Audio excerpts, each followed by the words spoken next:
Welcome to the podcast, Entrepreneur Perspectives, building and protecting your business one podcast at a time, a CASSource production.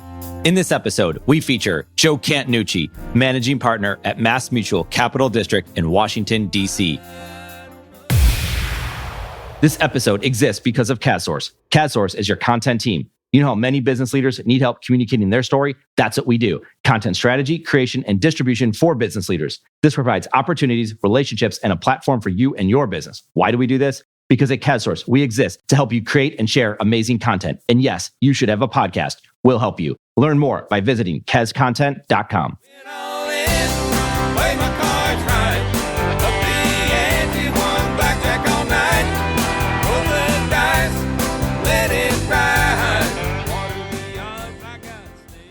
In full disclosure, Joe and his team are a client of our content marketing company, CASCM. Creating content with Joe is an incredible collaboration as Joe shares stories, experiences, leadership, and most of all, a willingness to just start. From starting a MassMutual office in San Francisco to a new start in DC to starting in on content creation, Joe is a visionary, creative, and a leader by example. And we are honored to feature on our Entrepreneur Perspectives podcast, Joe Cantanucci. We really haven't skipped a beat. I mean, yeah, it's funny. I always tell the story about one of my staff came to me in like February and they're like, listen, I want to buy a house far out. The DC Metro is so expensive.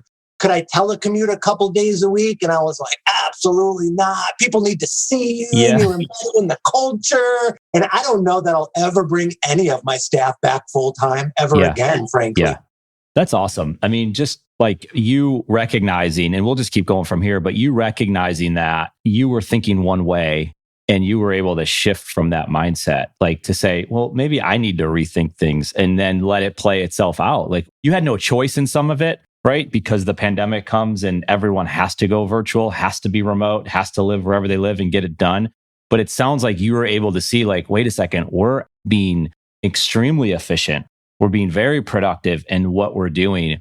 And my mindset, what it was before and you having to be here has completely changed. And you're willing to say that out loud. Sure. I think that there's some positives that will come out of this as far as the business landscape has changed, especially for small business owners. Think about all the barriers to entry. If you need to have payroll, lease, inventory, and now to be able to start businesses a lot leaner and not only more profitable for the business, but better for the staff and the employees, right? Because now they can live further out, buy homes. And for us, like I always talk to my investment department, we have people at home office that are very sharp that we'd love to recruit from, but logistically, distance-wise, we could never make it work. And now we're rethinking what support looks like, right? And payroll. And so it's people aside, of course, we don't wish bad on anyone and people getting ill, but I think that there are some positives coming out of it, which is what the face of business looks like and the flexibility and how to leverage technology.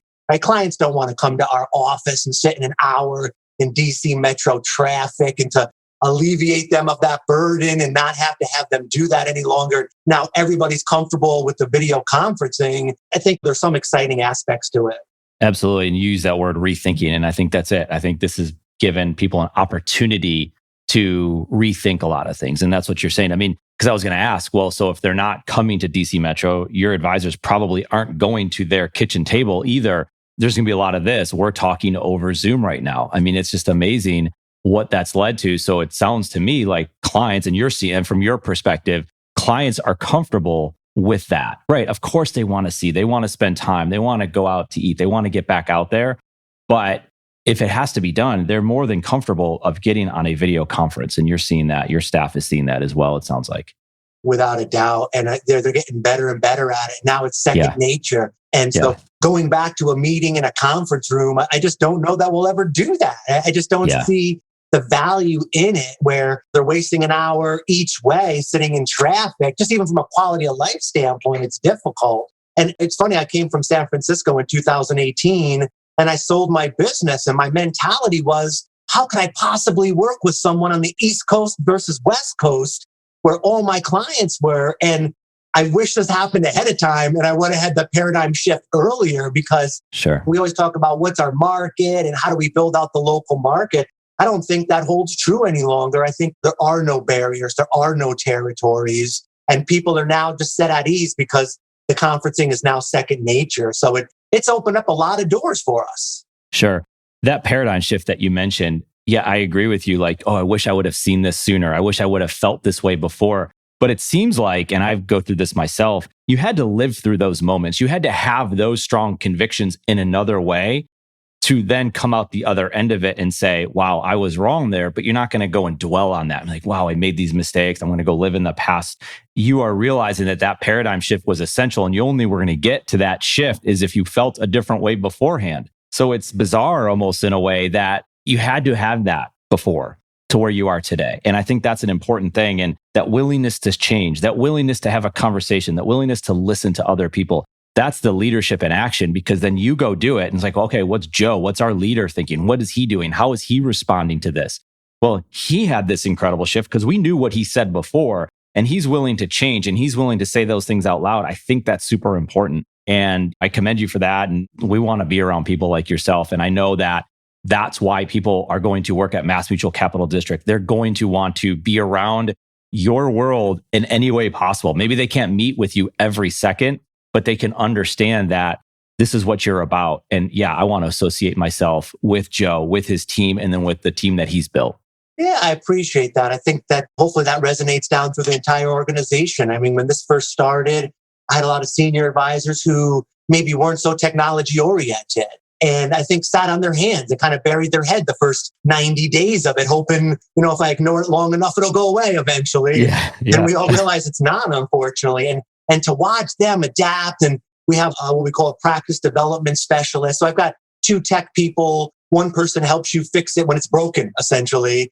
And the other person helps you implement it and take it to market. And so, we've built a lot of virtual seminar workshop platforms where we're leveraging LinkedIn, we're leveraging email drips, we're leveraging social media posts to drive traffic to workshops where we used to conduct them in educational, like community colleges and adult learning centers, and to then be able to take that model and make it online and then watch them start to generate clientele, generate revenue from it, and then start to question the old model, just as you said, much more time consuming, much more expensive.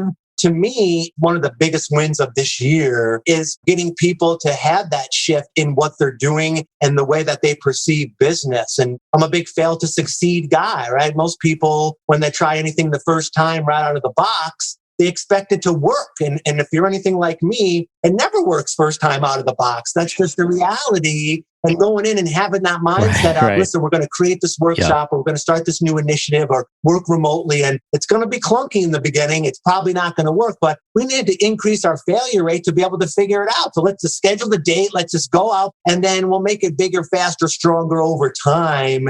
And I always try to create that environment where people can try new things without being worried about making mistakes and failing. Right? I always try to preach fail faster, right? It's like, how do you take that learning curve and improve upon it? And it's just by going big every day, always reputably, ethically, of course, but mostly at the detriment of your own ego, right? It's like, ooh, that didn't work, and tweak it and move forward. And so we've had so many people that really have had such a shift in what they're doing over the last 6 to 7 months that just gives me a tremendous amount of pride of how the team really has stepped up. Yeah, it's obvious. And I love what you said, increase your failure rate. It's interesting. I think about baseball sometimes, or Little League baseball, and my son would be playing, and let's say they had a game and they weren't hitting the ball well. They'd get 3 at-bats. That's it. It's not a lot of at-bats. But at practice, they might get 100 swings. They had a much greater chance of having failure and learning from it and getting better at whatever they're working on. So just a Little League analogy you want to bring in here. And that gets into young advisors. There's such a shift. There's so much changing in the financial services industry. If you get into the insurance and financial services, assets under management, and selling life insurance directly, that where are the young advisors going? And one of the concerns I think we could have is, if we're looking at it from the outside, if the young advisors are not in the office, if they're not collaborating, perhaps, that there's a concern out there that they're perhaps not getting the training. In the insurance industry, of course, we've seen that there's just not a lot of people getting into the insurance industry. It's changed so much. The GA world of the past, when you worked at a MassMutual or a John Hancock for that matter, that GA system is completely different. You sit down and you talk to a MassMutual leader today, one of the first things that they're going to talk about is how many assets under management they have. That's very different than from how many policies that I've sold. But going back a little bit, as people starting off in this industry, and I'm not sure of maybe the age makeup of your youngest advisors that you have at MassMutual Capital District, but how is this time, and you can relate it not only to this time, but just recently, even before the pandemic, young advisors getting into the industry, having the proper training, getting out there, collaborating, watching, partaking with more experienced reps. How have things been transitioning from your vantage point?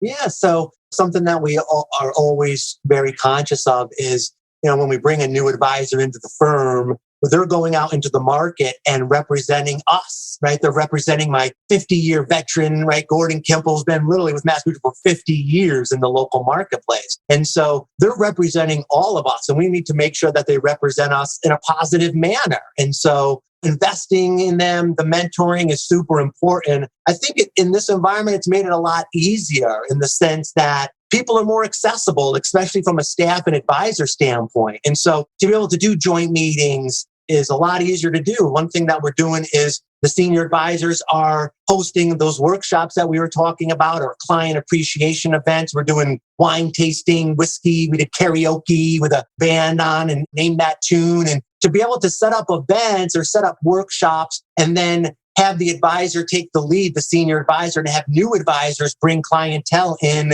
and then do joint meetings collaboratively, I think it's made a lot easier to do so.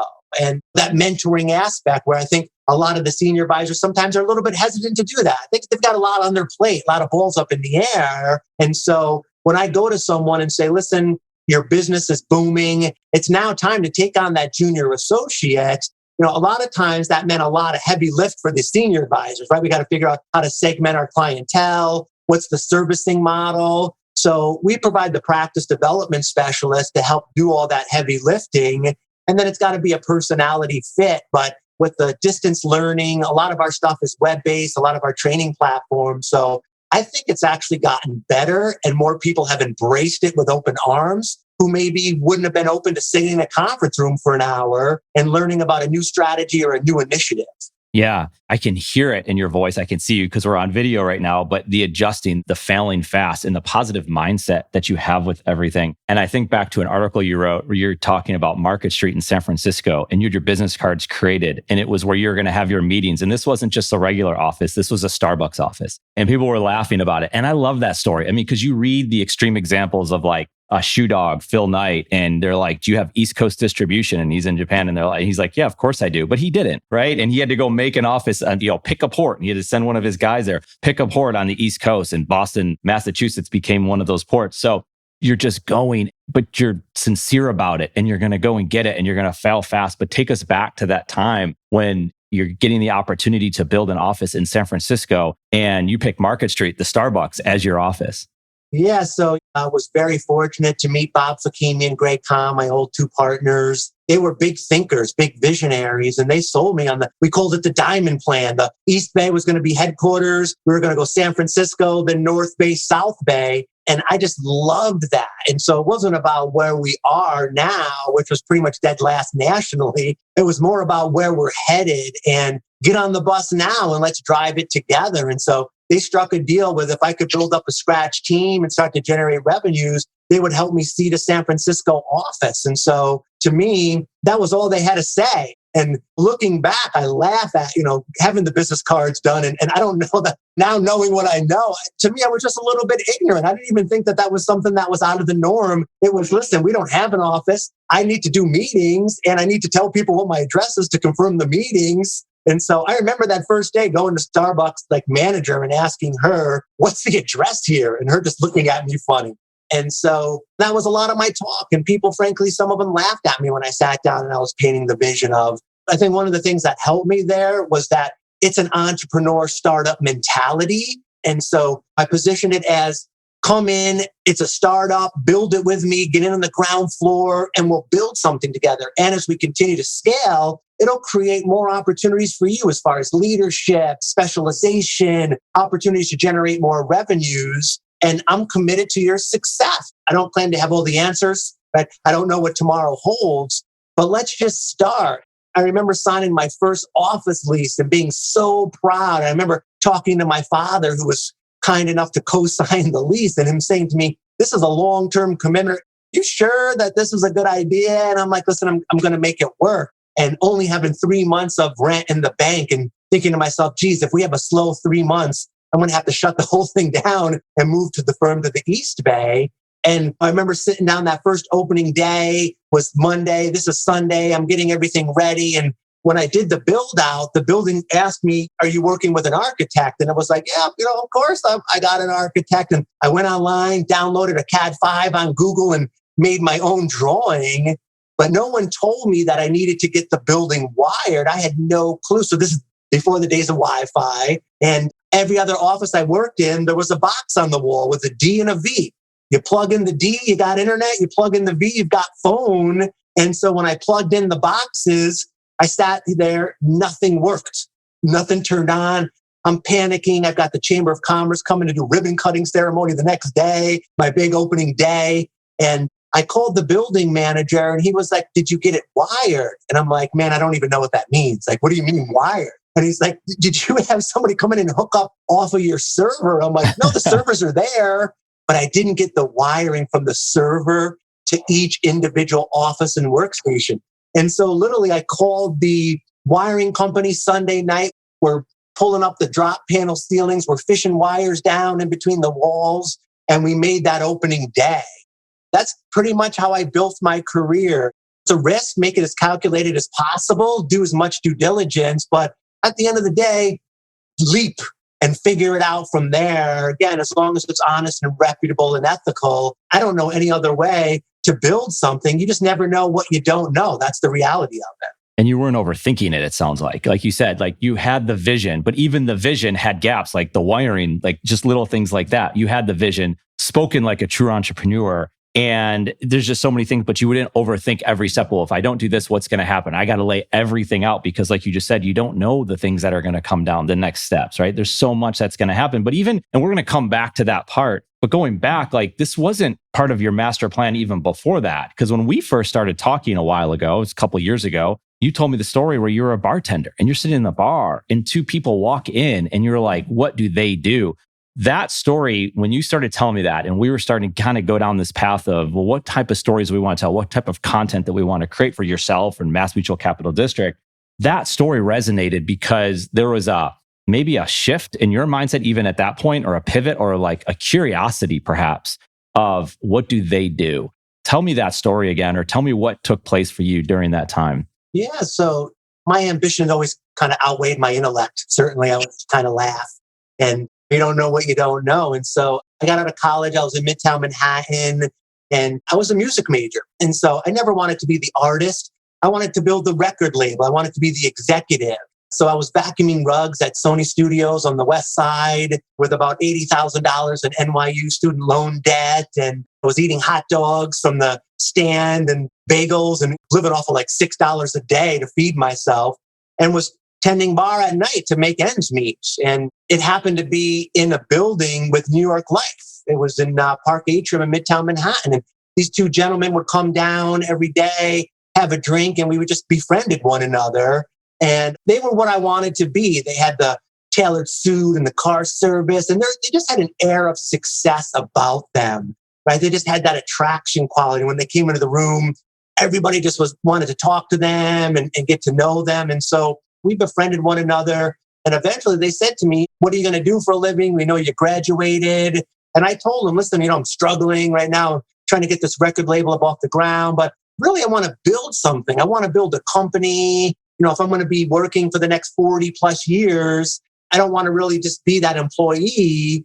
I want to build something. That's what gets me excited. And they continued to articulate. They were coming in. It was Eagle Securities. They were building this big broker dealer. It was affiliated with New York Life. And again, they were just big thinkers and they sold me on the vision. And I had very little financial experience. And they were said to me, we'll mentor you, we'll train you. Here's what the developmental plan is. And once I saw that they had a track for me to run on, I started to feel a little bit more confident to take the chance.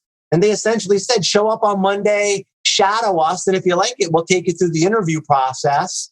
I went to Men's Warehouse that Saturday, bought my first suit, showed up on Monday, and there was just really exciting.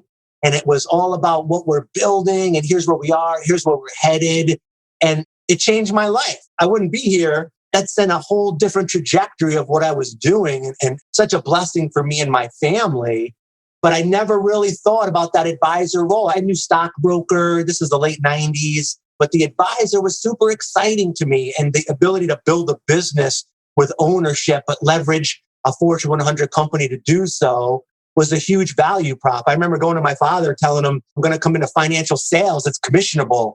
And his head just kind of blew off. It was like, well, you're paying student loans, right? You got the economics minor kind of as a fallback on. Like, why don't you go and get a salary? Yeah, go get a salary job. And I was like, listen, I just can't get excited by getting out of bed every day for the same amount of pay every 2 weeks. This is what I want to do. And I was very blessed to have great mentoring and great coaching and was able to come out of the gate pretty fast on the advisor side. The leadership track was very challenging for me and I bumped into a lot of walls, but the advisor was like something I was just made to do. Yeah. And then it goes well from there. Like we talked about before, like you started building this agency out in San Francisco and you've mentioned your father multiple times already. Obviously someone that you leaned on, someone that you looked up to. And there you are, 2018. Well, this is now coming 2018. You get the phone call that your father had passed away.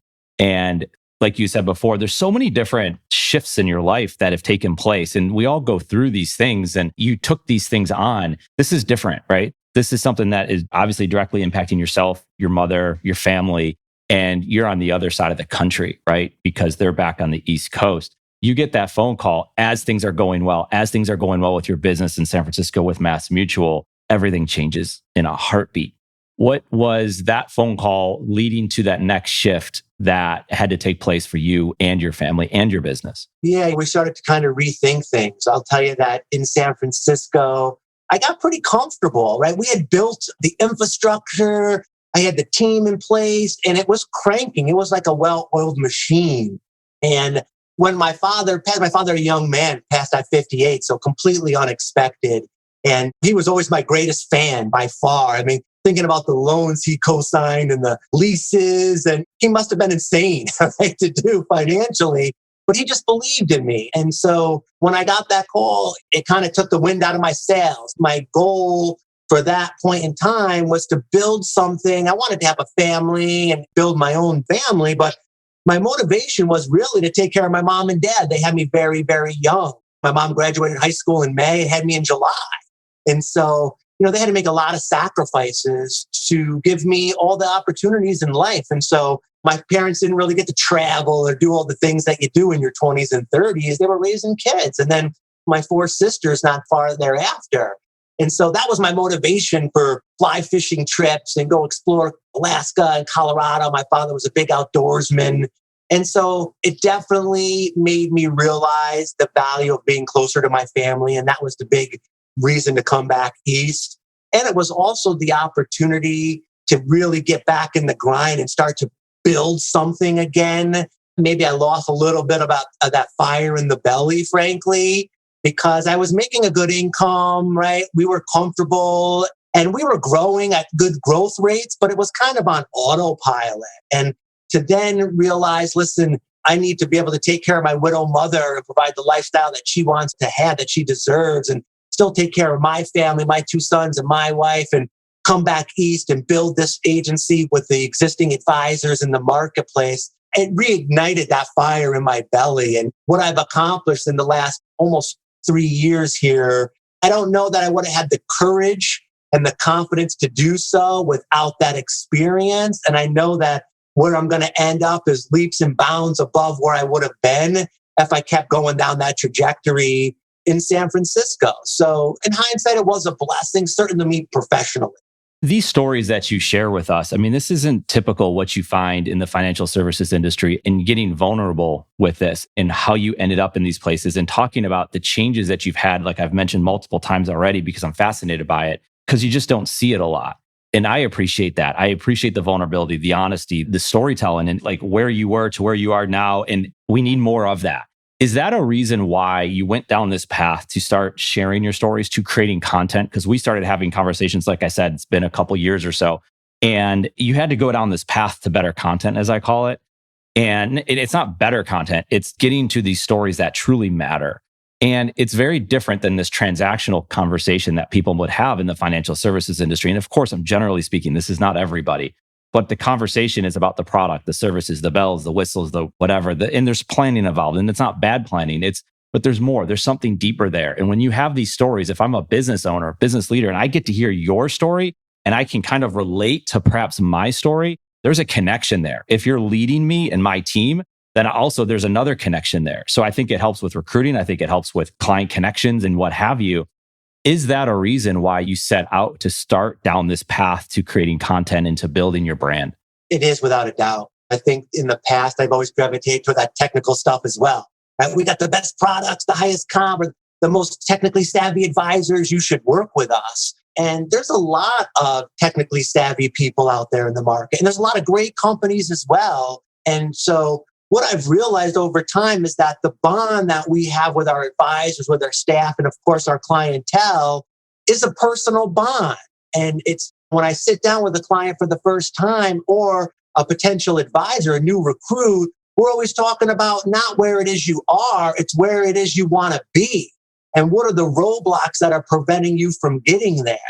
And so they're sharing stuff with us that is their personal fears, right? Their goals for their kids or their family or their parents or the things that they want to accomplish for their community. And it creates a vulnerability and a bond and a strong bond.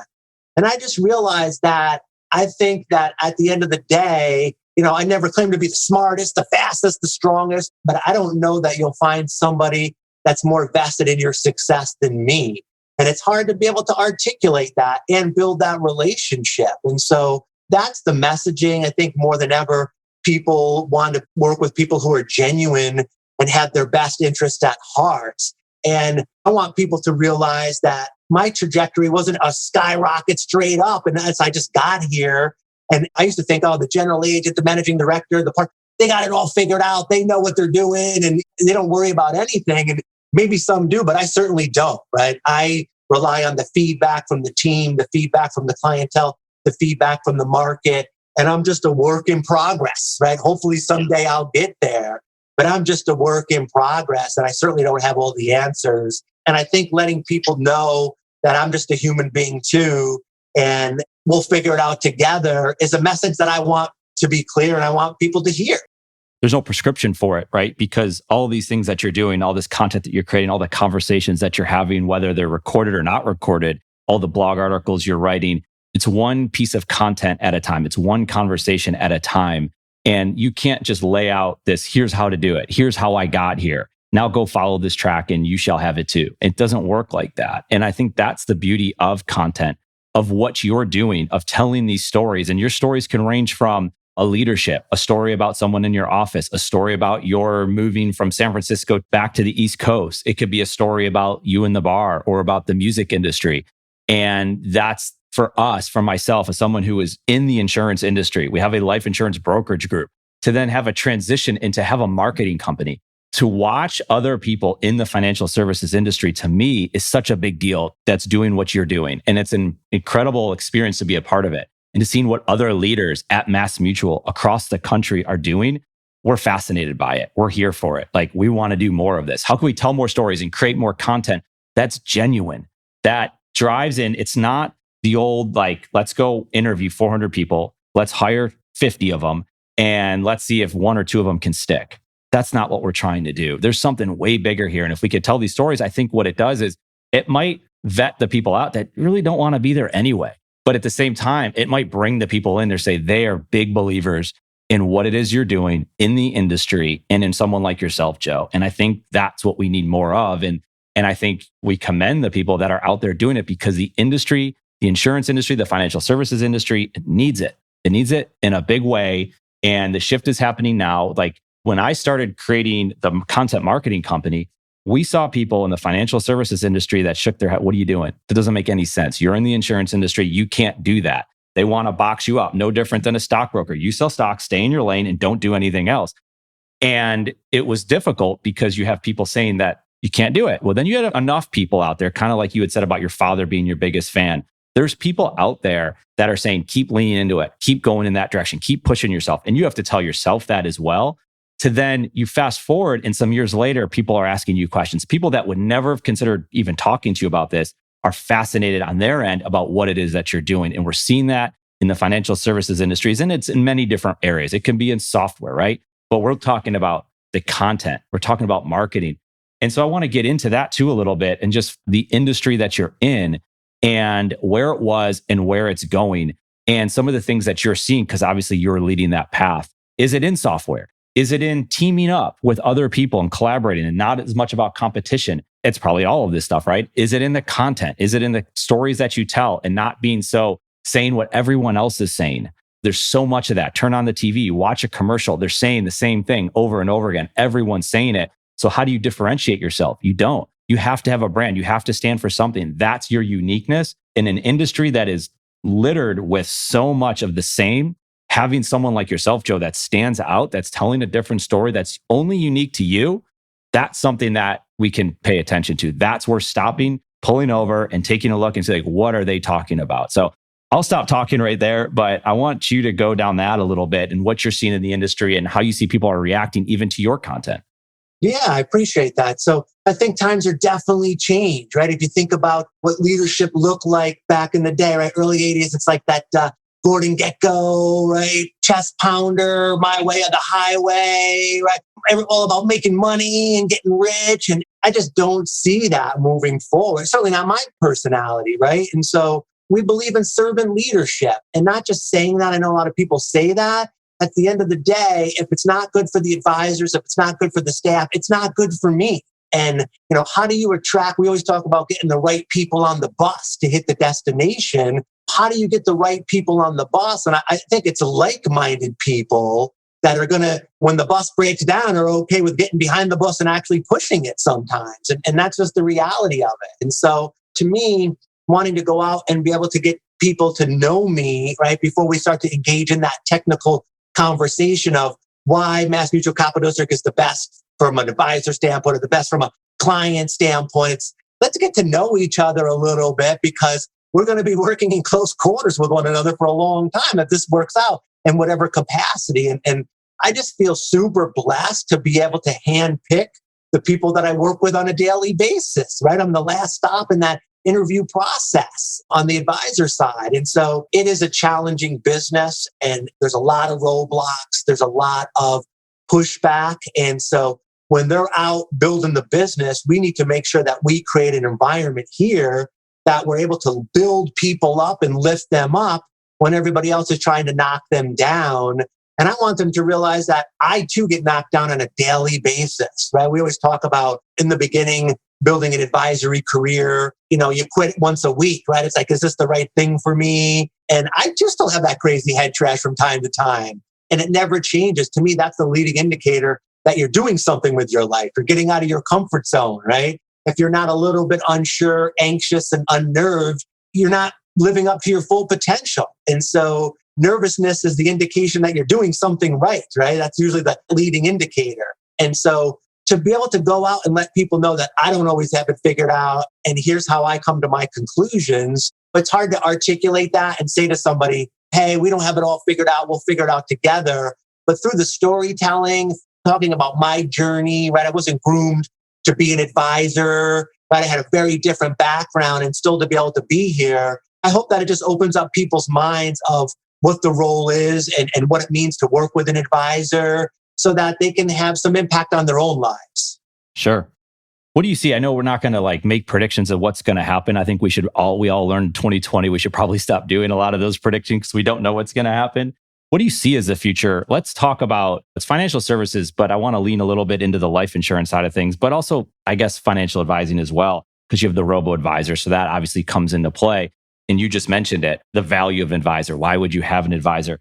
What do you see as the future? What is the future? I mean, you can pick your time frame that you want of this industry. Where are we going? What is the track? Because there's insurtech, fintech. They're creating these gaps that exist, and they're not creating the gaps. They're trying to fill the gaps of how do we get to maybe the mass market, the middle market. I know MassMutual has a program, Haven Life, and they're trying to attack that. But what do you see as the future of the advisor's role, perhaps, in the insurance and financial services industry? Yeah, that's a great question. That's what I ask myself daily. I believe that the industry, certainly our firm, is moving more towards an advice model, right? A pay for advice model.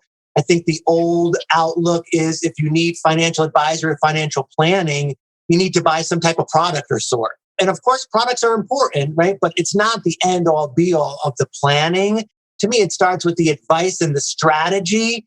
The product might complement the strategy and enhance it, but it's not always just buying a product. And so our fees are way up this year. What we've seen is a lot of clients, especially with all this uncertainty, they just want to have a plan in place of, hey, can I get a second opinion? Look at what we're doing, right? And so they don't have a need maybe to buy more insurance or invest more money. Maybe there's not additional capital, or maybe it's we need to get the trust planning in place and make sure that all the beneficiaries are in order.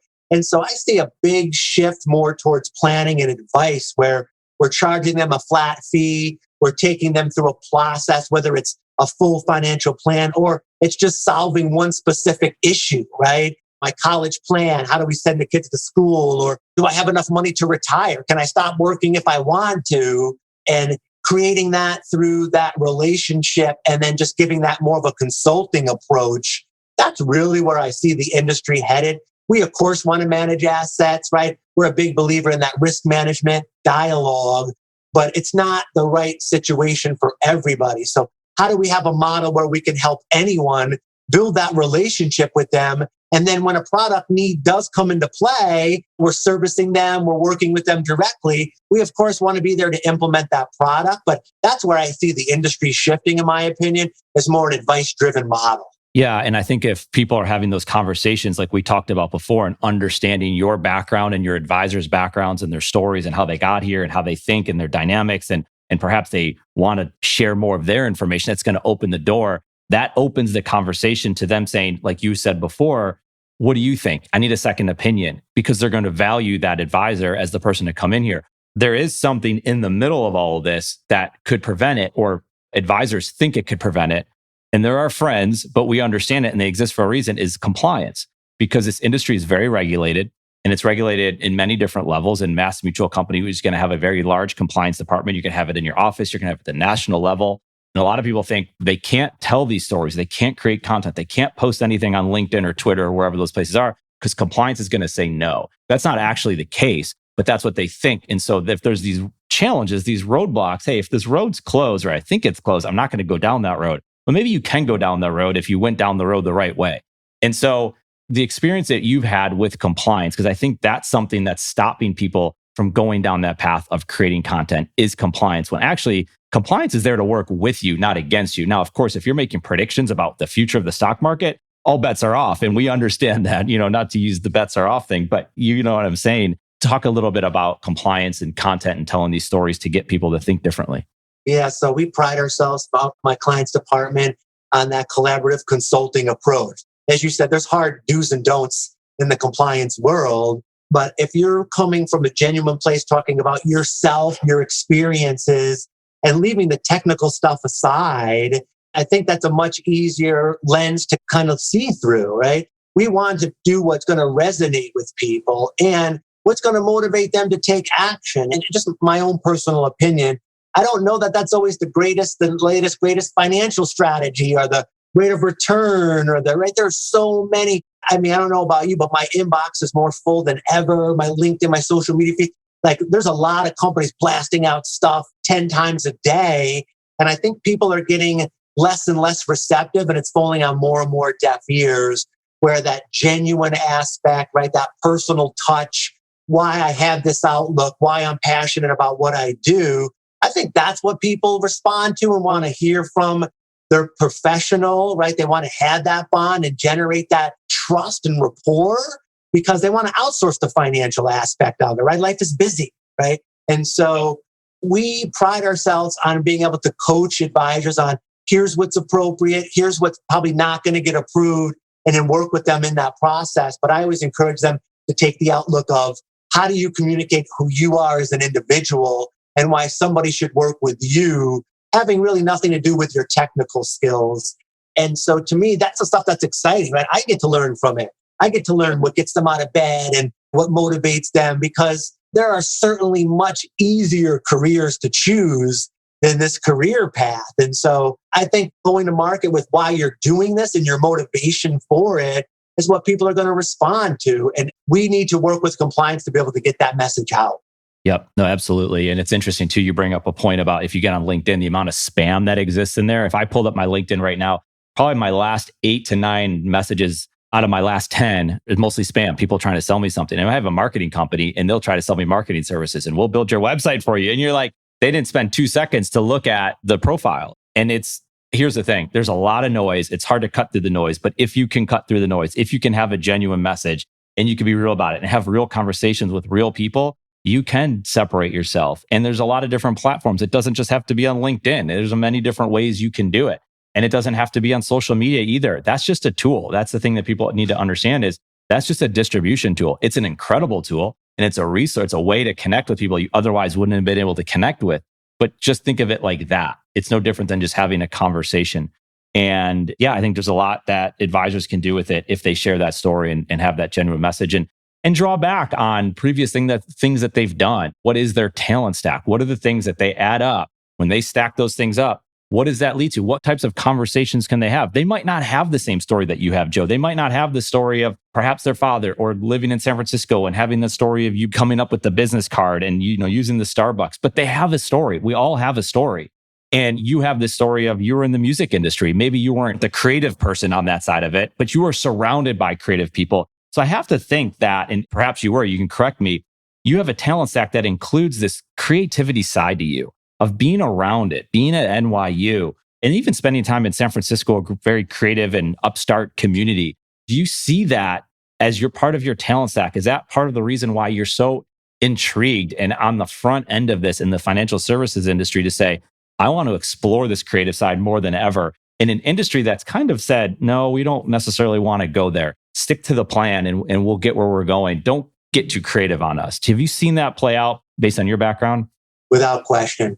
I think that's a big part of, in my opinion, a big part of being an entrepreneur, right? To me, I love sitting on my couch late at night and coming up with an idea for a marketing strategy or a financial planning strategy or a recruiting deal, and then literally make it up right on the couch, come in the next morning, put a strategy around it, right? Get the team on board, take it to market. We always say, right, we come up with a strategy, we take it to market. The market provides feedback, good or bad. We debrief the feedback, tweak the strategy, back to market feedback, debrief, right? Version 1.0, version 2.0, until we got the operating system. And then it's plug and play from there. That's one of the things I love about being an entrepreneur. I call it go left, right? Everybody always goes right.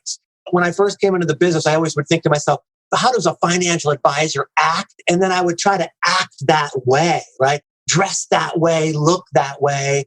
And what I realized was that I want to be the opposite, right? The 180-degree different of how an advisor acts, because I just want to be myself. And, what I started to realize was that I was inventing a character, somebody that I wasn't, but I was inventing that person.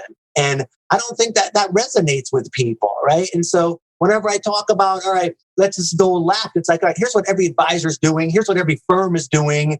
I think it's falling on deaf ears. What's the exact opposite of that? And how do we start to take that to market? And let's see what works. It's one of the things I love about being an entrepreneur the most. Yeah, no, Joe, it resonates with me so well. And if someone was asking me for advice and the type of person that they should work for if they're getting in this industry, Joe, you just encapsulate all of that. Like that's the type of person that people need to be spending their time with. And I appreciate it. And I think you're right. I mean, I remember the story, what was it, 2014, I believe, the solar eclipse or whenever the last one was. And it was coming through. We're in Charlotte, North Carolina. So we drove a little down south. It was in South Carolina. We're going to be right in the line. We were super excited about it. But everyone else was going there too. But we got there. We went there super early. There's no traffic, no big deal. Well, when it ended, everyone got on the road at the same time. And we drove and I saw the highway and it was blocked for miles and miles and miles. We went a different route. Of course, you do that when you drive. You got to go back roads and do all these things. But I just thought about it at that time. It's like everyone's going a different direction. And I mean, you're doing that. Go left. I love that, Joe. I love it. And I love what you're doing. I love what you built. And I'm so excited that we get to be a part of it in any small way and helping tell these stories. It's exciting for us to have this type of conversation and to be able to publish this on a podcast. It's amazing, Joe. And I appreciate it. Joe, where's the best place that people can connect with you, where they can learn more about you and MassMutual Capital District? Yeah, so probably LinkedIn would be the easiest way. You can go on and check out some of my content, some of the stories that we shared today, a little bit more depth, and reach out to me anytime. Eric, I appreciate the partnership. I've done some great things, and I look forward to what the future holds for both of us. Absolutely. Well, thank you, Joe. My pleasure, buddy. Enjoy your weekend. One of my favorite things about CADSource is the opportunity to chat with amazing business leaders and entrepreneurs. We hope you enjoyed the conversation. If you want to connect, you can find me on LinkedIn or visit us at cadsource.com. Thank you for listening to this CADSource production, Entrepreneur Perspectives, building and protecting your business one podcast at a time. Local firms are sales offices of Massachusetts Mutual Life Insurance Company and are not subsidiaries of MassMutual or its affiliated companies. Joseph Cantanucci is a registered representative of and offers securities and investment advisory services through MMLL Investors LLC, member SIPC 1593 Spring Hill Road East, Vienna, Virginia 22182, phone number 703-847-9660.